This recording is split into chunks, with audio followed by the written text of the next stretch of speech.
থেকে ফিরিনি, যাই পাশের বাড়ি থেকে এক মুঠো ভাত ধার করে খাই। ছেলে মেয়েগুলো মামার বাড়িতে গেছে, আর রান্না করতে একটুও ভালো লাগছে না। এক কাজ করে পেঁপেটা খাই আর এক গালা মুড়ি খেয়ে কাটিয়ে দেবো। কেন জানি না বাড়িতে কেউ না থাকলে রান্না করতে একটু ইচ্ছা হয় না। ও কাকিমা, আমার মানে এখনো কাজ থেকে ফেরিনি আর রান্নাও আজ করে যায়। তোমাদের ঘর থেকে এক মুঠো ভাত দাও না, ওগুলো কি স্কুলে যায়? তুই আমাকে বড্ড হাসালি রে। কাকিমা, তুমি এইভাবে হাসলে কেন? শোন, তোর লুলু দিদি আর কুনাল দাদা ওরা সব মামার বাড়িতে গেছে, আর আমি আর একা একই রান্না করিনি।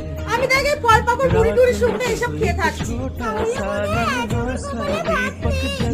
ভাত কি শুধু তোর কপালে নেই, ভাত আজ আমার কপালেও নেই। যাই হোক, তুই যখন আজ কিছু খাসনি বলছিস, তাহলে এক কাজ কর, আমার মতো এই পেঁপে আর মুড়ি খেয়ে কাটিয়ে দে।